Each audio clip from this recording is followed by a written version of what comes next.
வணக்கம், வந்தனம், நமஸ்தே, நமஸ்கார் எல்லாருக்கும் இனிய காலை வணக்கம் மக்களே. நான் உங்கள் Sanju. Welcome to Sanju current affairs. இன்னைக்கு இந்த வீடியோல நம்ம என்ன பார்க்க போறோம் அப்படின்னா, ஜூன் 27ஆம் தேதியுடைய கரண்ட் அஃபேர்ஸ் தான் மக்களே பார்க்க போறோம். ஸோ எல்லாருக்கும் happy morning once again. So எப்பவும் போல நம்ம கிளாஸ் ஆரம்பிக்கிறதுக்கு முன்னாடி லாஸ்ட் கிளாஸ்ல என்ன பார்த்தோமோ அதை ஒரு வாட்டி ரிவைஸ் பண்ணிட்டு இன்னைக்கான கிளாஸ்க்குள்ள போயிடலாம். ஜூன் 25 மற்றும் 26ஆம் தேதிக்கான ஃபிளாஷ்பேக் பார்த்துடலாம். Who is the first woman from Tamil Nadu to scale all 7 continental peaks? தமிழ்நாட்டிலிருந்து 7 கண்ட சிகரங்களையும் ஏறிய முதல் பெண் யார் அப்படின்னா முத்தமிழ் செல்வி. Option A.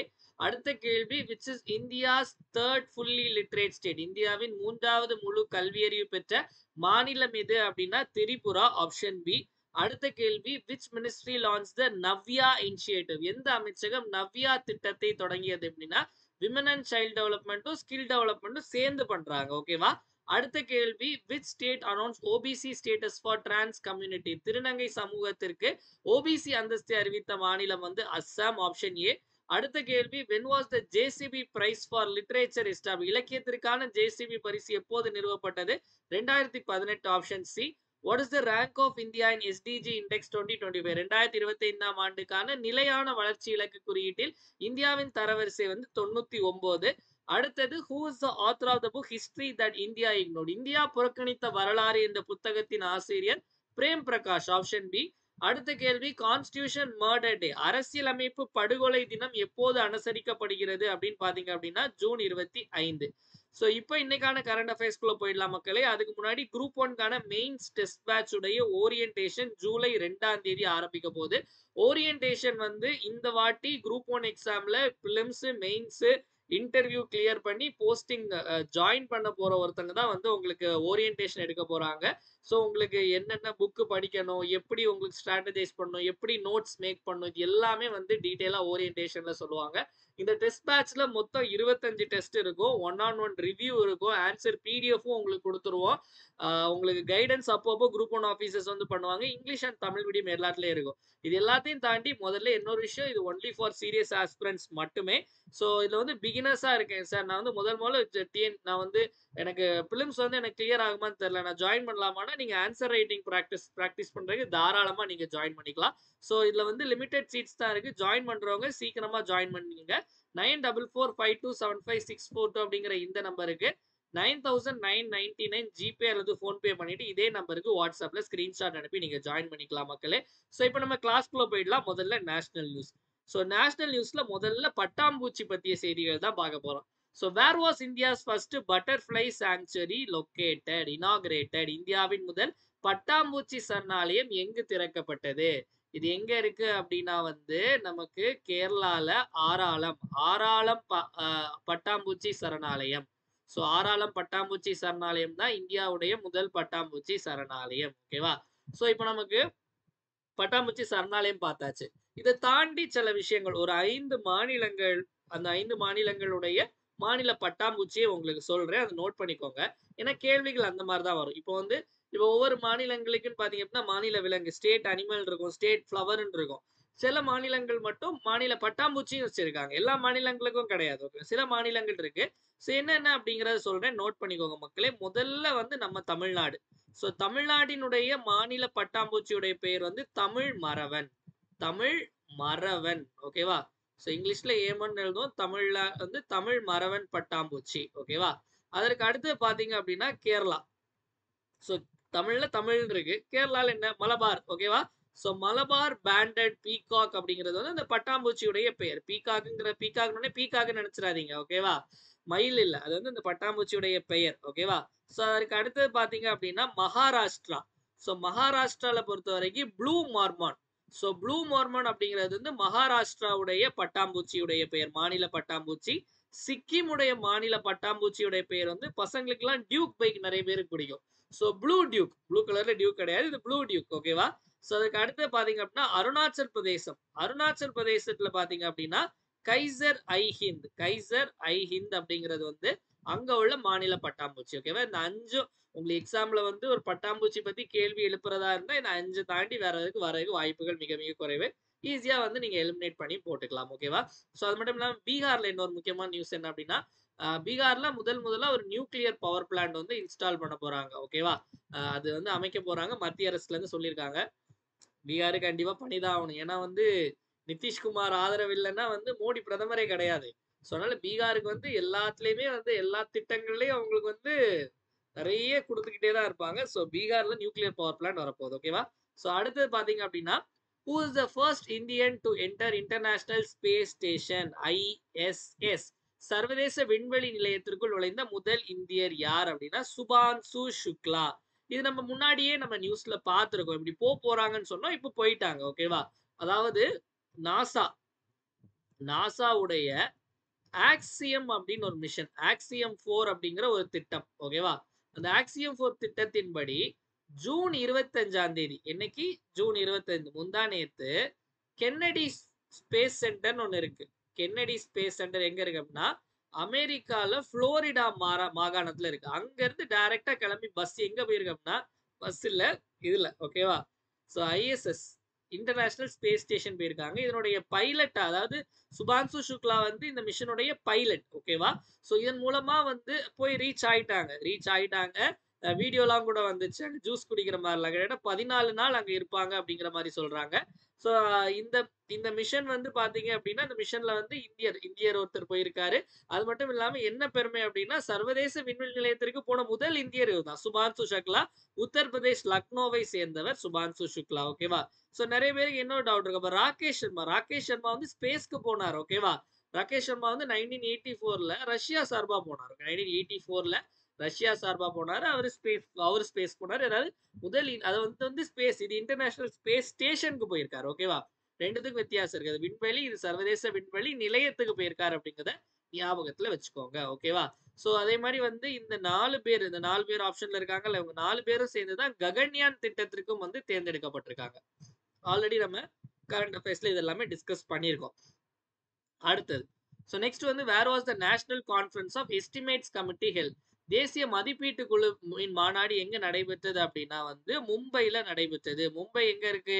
மகாராஷ்டிரால இருக்கு. மும்பை வந்து மகாராஷ்டிரால இருக்கு. ஸோ இந்த மாதிரி கேள்வி வருமான்னு கேட்டா வராது. இப்போ ஒரு மீட்டிங் நடந்திருக்கு. அப்ப எதுக்கு சார் இந்த கொஸ்டின் அப்படின்னு உங்களுக்கு மைண்ட்ல தோணலாம். இப்போ தேசிய மதிப்பீட்டு குழு மாநாடு நடைபெற்றது அப்படிங்கிறது செய்தி, நான் அதை சொல்லிட்டேன்.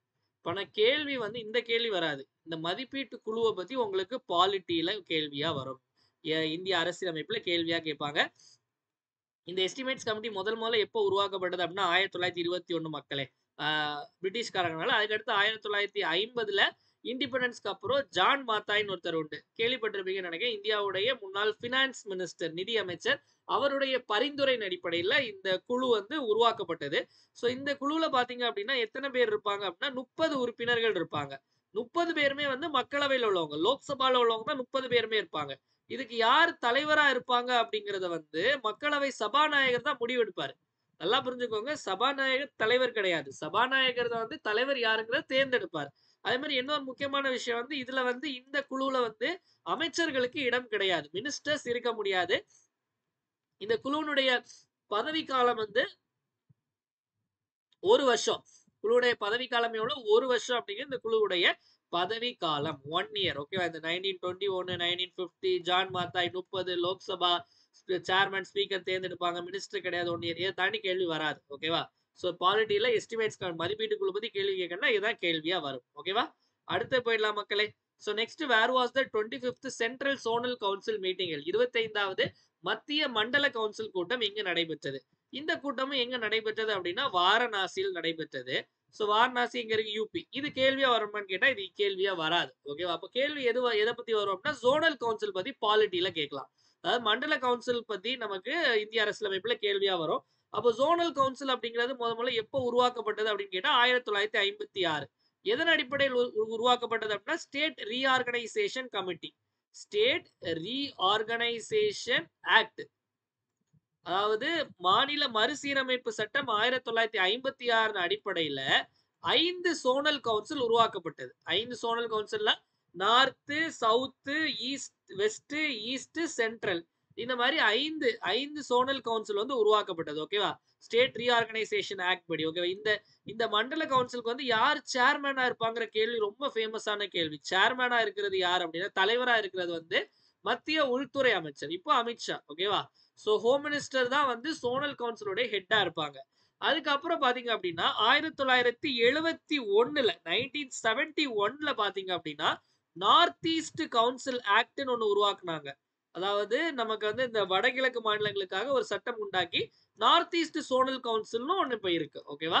அப்போ இந்த சட்டத்தின் மூலமா ஒரு 5, இந்த சட்டத்தின் மூலமா 1. சோ மொத்தமா 6 சோனல் கவுன்சில் அப்படிங்கிறது இருக்கு.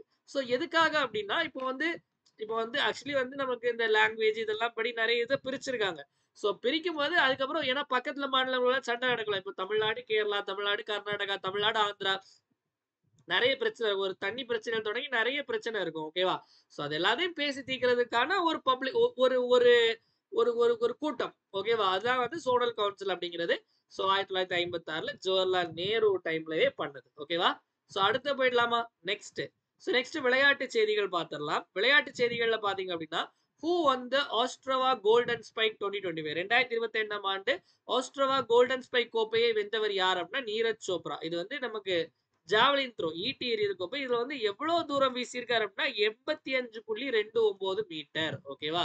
சோ நம்ம கொஞ்ச நாள் முன்னாடி பார்த்த அந்த பாரிஸ் டைமண்ட் லீக்ல வந்து 88.16 மீட்டர் தூரம் வீசி கோல் ஜெயிச்சாரு. இப்போ இங்க 85.29 மீட்டர் தூரம் வீசி வந்து கோல் ஜெயிச்சிருக்காங்க. இந்த போட்டி எங்க நடைபெற்ற அப்படின்னா செக் குடியரசு, செக் ரிப்பப்ளிக்ல தான் வந்து இந்த போட்டி நடைபெற்றதுங்கிறத ஞாபகத்துல வச்சுக்கோங்க. ஓகேவா? சோ அடுத்து பாத்தீங்க அப்படின்னா இம்பார்ட்டன்ட் டேஸ், முக்கியமான டேல வந்து இன்னைக்கு June 27 Helen Keller day. So Helen Keller day June 27 மக்களே. சோ ஹெலன் கெல்லர் பத்தி உங்களுக்கு டைரக்டா இந்த மாதிரி டே கூட கேட்கலாம். இல்ல ஹெலன் கெல்லர் பத்தி சில சில இம்பார்ட்டன்ட் இது நான் சொல்றேன், அதை மட்டும் நோட் பண்ணிக்கோங்க. சோ ஹெலன் கெல்லர் பத்தி உங்க எல்லாருக்கும் தெரியுமா? உங்களுக்கு வந்து அவங்களுக்கு சின்ன வயசுல வந்து ஒரு 19 மாதங்கள்லயே பாத்தீங்க அப்படின்னா அவங்களுடைய கண் பார்வையும் அவங்களுடைய காது கேட்கக்கூடிய திறனும் போச்சு. அதுக்கப்புறம் அவங்க வந்து ஆஹ் நிறைய கத்துக்கிட்டு நிறைய விஷயங்கள் பண்ணாங்க. ஓகேவா? சோ அவங்கள பத்தி எக்ஸாம் பாயிண்ட் ஆஃப் வியூல என்னெல்லாம் கேட்கலாம். சோ இவங்க பிறந்த இடம் வந்து அல்பாமா. சோ அல்பாமா அப்படிங்கிற இடம். அல்பாமா. சோ அல்பாமா அப்படிங்கிற இடம். அதுக்கப்புறம் பாத்தீங்க அப்படின்னா அவங்களுடைய டீச்சர் ரொம்ப முக்கியமானது ஆனி சுலிவன். சோ ஆனி சுலிவன் அப்படிங்கறதா இவங்களுடைய டீச்சர் அப்படிங்கிறது. அடுத்து இவங்க ஒரு புக் சுயசரிதை எழுதுனாங்க. ஹெலன் கெல்லர் ஒரு சுயசரிதை எழுதாங்க. The story of my life. The story of my life அப்படிங்கிறது யாருடைய சுயசரிதை அப்படின்னு கேட்டாங்க அப்படின்னா ஹெலன் கெல்லர். ஓகே, டைரக்டா ஹெலன் கெல்லர் டே அப்படின்னு சொல்லிட்டு கேட்கறதுக்கான கேட்கலாம். அதை தாண்டி கேட்டாங்கன்னா இந்த ஸ்டோரி ஆஃப் மை லைஃப் வந்து அவங்களுடைய ஆட்டோபயோகிராஃபி, அது ரொம்ப முக்கியம். வீடியோ பார்த்துட்டு மறக்காம லைக் பண்ணிட்டு வீடியோ பாருங்க மக்களே. ஸோ அதுக்கு நம்மளுடைய மெட்டீரியல் வந்து யாருக்காவது தேவைப்படுது, யூனிட் 8க்கான மெட்டீரியல் பிடிஎஃப் இருக்கு. இதுல என்னெல்லாம் இன்க்ளூட் ஆகும் அப்படின்னா 3000 ஒன்லைனர் கொஸ்டின் அண்ட் ஆன்சர்ஸ். இது போக உங்களுக்கு 500 திருக்குறள் பிளஸ் வித் எக்ஸ்பிளனேஷன். இது கூட 3 வருஷத்துக்கான ப்ரீவியஸ் இயர் கொஸ்டின் பிடிஎஃப். ஓகேவா? இது எல்லாம் சேர்த்து 599. 1 இயர் இது வந்து தமிழ்லயும் இருக்கு, இங்கிலீஷ்ல இருக்கு. எது வேணுமோ நீங்க பர்ச்சேஸ் பண்ணிக்கலாம். 1 இயர் சிஏ பிடிஎஃப்ல வந்து என்னெல்லாம் இன்க்ளூட் ஆகும் அப்படின்னா சோ இதுல வந்து நமக்கு ஜூன் மாதம், அதாவது ஜூன் 2024ல இருந்து மே 2025 வரைக்குள்ள டாபிக் வைஸ் கரண்ட் அஃபேர்ஸ் இருக்கும். இதுவும் 599. ஸோ யூனிட் 8க்கும் சிஏக்கும் தாண்டி எதுவும் படிக்கணும் அவசியம் இல்லை. காம்போவா வேணும் நினைக்கிறவங்க 1099 சேர்த்து பே பண்ணி வாங்கிக்கலாம். 9445275642 அப்படிங்கிற இந்த நம்பருக்கு ஜிபே அல்லது போன்பே பண்ணிட்டு இதே நம்பருக்கு வாட்ஸ்அப்ல ஸ்கிரீன்ஷாட் அனுப்பி நீங்க ஜாயின் பண்ணிக்கலாம் மக்களே. ஸோ நெக்ஸ்ட் பாத்தீங்க அப்படின்னா டெய்லி ஒரு ஸ்கீம் பார்க்குவோம். இன்னைக்கு பார்க்கக்கூடிய தினம் ஒரு திட்டம் விஸ்வகர்மா திட்டம். ஓகேவா? அது ஒரு கான்ட்ரவர்ஷியலான ஸ்கீம். இது வந்து எந்த அமைச்சகம் கீழே வருது அப்படின்னு பாத்தீங்க அப்படின்னா எம்எஸ்எம்இ, அதாவது micro small and medium enterprise. ஓகேவா? அதாவது சிறு குறு மற்றும் நடுத்தர தொழில் துறை தான் வந்து இந்த அமைச்சகம். ஓகேவா? இந்த அமைச்சகத்துக்கு கீழே தான் வருது. முக்கியமா என்ன அப்படின்னா இந்த ட்ரெடிஷ்னல் ஆர்டிசன்ஸ் சொல்லுவாங்க. அதாவது ஒண்ணும் இல்லை, இப்போ வந்து ஒரு நகை செய்யறவங்க, ஒரு கோல்ட் ஸ்மித், பிளாக் ஸ்மித், இவங்க எல்லாரையும் வந்து அவங்கவுங்க இதுல ட்ரெயின் பண்ணி அதுல கொஞ்சம் பெரிய ஆள் ஆக்குறதுக்கான ஸ்கீம். ஓகேவா? சோ இதுல வந்து என்ன அப்படின்னா இதுல என்ன பிரச்சனை அப்படின்னா இதே மாதிரிதான் நம்ம கலைஞர் கைவினை திட்டம்னு கொண்டு வந்தோம். ஆனா இதுல என்ன பிரச்சனை அப்படின்னா இதுல மினிமம் ஏஜ் லிமிட், அதாவது 18 வயசுல இருந்து இதுல சேர்த்துக்கலாம் அப்படின்னு சொல்லிட்டு இது பண்ணிருக்காங்க. இதுல வந்து கிட்டத்தட்ட ஒரு 18 வகையான தொழில்களை வந்து இன்க்ளூட் பண்ணிருக்காங்க. இதுல வந்து நீங்க இது ஜாயின் பண்ணிக்கலாம் அப்படின்னு, இதுல முதல்ல பயனடைஞ்சுக்கலாம் அப்படின்னு. இதை என்னவாட்டு நம்ம மாநில அரசு வந்து அவங்களுடைய ஒரு எதிர்கருத்தை வைக்கிறாங்கன்னா இது வந்து குலக்கல்வி திட்டத்தை வந்து இதாகும் அப்படின்னு சொல்லிட்டு தான் நம்ம கூட கலைஞர் கைவினை திட்டமோ கிட்டத்தட்ட இதான் சேம். ஆனா மினிமம் ஏஜ் லிமிட் 35 வயசுல தான் இந்த தொழிலுக்குள்ளே போகணும் அப்படின்னு சொல்லிட்டு கொண்டு வந்திருக்காங்க. விஸ்வகர்மால 18 வயசு minimum age limit. Upper age limit கிடையாது. எத்தனை வயசு வரைக்கும் வேணாலும் நீங்க அதுல ஜாயின் பண்ணிக்கலாம். சோ அடுத்தது கமெண்ட் யுவர் ஆன்சர் செக்ஷன்ல நேத்து கேட்ட கேள்விக்கான சரியான விடை. கதரின் வெற்றி அப்படிங்கிற நாடகம் வந்து தேப்போ கிருஷ்ணசாமி ஆப்ஷன் சி. இன்னைக்கான கேள்வி Rabindranath Tagore renounced his knighthood immediately after the Rabindranath Tagore தனது அரச பட்டத்தை துறந்த நிகழ்ச்சி. சௌரி சௌரா சம்பவம், மாப்பிள்ளை ரிவால்ட் மாப்பிளா கழகம், ஜாலியன் வாலாபாக் மசாக்கர் படுகொலை, கல்கத்தா ராயட் கல்கத்தா கலவரம். சரியான ஆன்சர் என்ன அப்படிங்கறத மறக்காம கமெண்ட் செக்ஷன்ல கமெண்ட் பண்ணுங்க மக்களே. வீடியோ லைக் பண்ணாம பார்த்துட்டு இருக்கவங்க மறக்காம வீடியோ லைக் பண்ணிட்டு பாருங்க. நெக்ஸ்ட் நம்மளுடைய சஞ்சு கரண்ட் அஃபேர்ஸ் அப்படிங்கிற டெலிகிராம் சேனல் இருக்கு. அதோட லிங்க் கீழே டிஸ்கிரிப்ஷன்ல கொடுத்துருக்கேன். அதை கிளிக் பண்ணி ஜாயின் பண்ணிக்கலாம். இல்ல டெலிகிராம்ல போய் சஞ்சு கரண்ட் அஃபேர்ஸ் டைப் பண்ணாலும் வரும். இதுல டெய்லி சிஏ குவிஸ் நம்ம போடுவோம். ப்ரீவியஸ் இயர் கொஸ்டின்கான ஃப்ரீ டெஸ்ட் சீரிஸ் போயிட்டு இருக்கு. இது மட்டும் இல்லாம நம்ம தினமணி நியூஸ் பேப்பருக்கான டெய்லி எக்ஸாம் பாயிண்ட் ஆஃப் வியூல உள்ளதை அதுல போஸ்ட் பண்ணுவோம். இங்கிலீஷ்ல தி ஹிந்து, அப்புறம் நோட்டிபிகேஷன்ஸ், நம்மளுடைய பேட்சுடைய ஸ்கெடியூலு, ஆஃபர்ஸ் எல்லாமே இதுல டப்பு டப்புன்னு போடும். மறக்காம ஃபாலோ பண்ணிக்கோங்க. இவ்வளவு தான் நிறைய விஷயங்கள் பார்த்தோம். ஒரு டைம் எல்லாத்தையும் ரிப்பீட் பார்த்தலாம். என் கூட சேர்ந்து நீங்களும் ஆன்சர் போடுங்க. இந்தியாவுடைய முதல் பட்டாம்பூச்சி சரணாலயம் பாத்தீங்க அப்படின்னா எங்க அப்படின்னா நமக்கு கேரளா ஆராளம்னு பார்த்தோம். எந்த who is the first Indian to enter international space station? சர்வதேச விண்வெளி நிலையத்திற்கு நுழைந்த முதல் இந்தியர் வந்து சுபான்சு சுக்லா. அடுத்த கேள்வி தேசிய மதிப்பீட்டு குழுவின் மாநாடு national conference of estimates committee Mumbai Maharashtra. அடுத்தது where was the 25th central zonal council மீட்டிங்கள் 25வது மத்திய மண்டல கவுன்சில் கூட்டம் எங்க நடைபெற்றது அப்படின்னா வாரணாசி உத்தரப்பிரதேஷ். இதுல அதாவது இந்த சென்ட்ரல் கவுன்சில்ல வந்து எந்தெந்த மாநிலங்கள்லாம் இருக்குன்னா யூபி இருக்கும், உத்தரகாண்ட் இருக்கும், சத்தீஸ்கர் இருக்கும். ஓகேவா, சத்தீஸ்கர் மத்திய பிரதேஷ் இதெல்லாம் இருக்கும். ஓகேவா, யூபியில் நடைபெற்றது வாரணாசியில. ஆஸ்ட்ரேவா கோல்டன் ஸ்பைக் இந்த போட்டியில ஜெயிச்சது நீரஜ் சோப்ரா. ஹெலன் கில்லர் தினம் வந்து ஜூன் 27. வீடியோட எண்டுக்கு வந்தாச்சு மக்களே. வீடியோ பிடிச்சிருந்தா மறக்காம லைக் பண்ணுங்க, உங்க ஃப்ரெண்ட்ஸ் எல்லாருக்கும் ஷேர் பண்ணுங்க. வீடியோ யூஸ்ஃபுல்லா இருந்து நினைச்சீங்கன்னா மறக்காம கமெண்ட் செக்ஷன்ல வீடியோ எப்படி இருந்துச்சு அப்படிங்கறத கமெண்ட் பண்ணுங்க. ஏன்னா உங்களுடைய கமெண்ட்ஸ் தான் என்னுடைய பூஸ்ட், போனிட்டா, ஹார்லிக்ஸ், மைலோ, காம்ப்ளான் எல்லாமே. அதனால மறக்காம கமெண்ட் செக்ஷன்ல கமெண்ட் பண்ணுங்க. டெலிகிராம்ல போடுற குவிஸ், பிவைக்யூ எல்லாமே மறக்காம அட்டன் பண்ணுங்க. மீண்டும் நாளை காலை 7 மணி கரண்ட் அஃபேர்ஸ் கிளாஸ் சந்திப்போம். நன்றி, வணக்கம். இந்த நாள் இனிய நாளாக மீண்டும். வாழ்க தமிழ், வளர்க தமிழ்நாடு.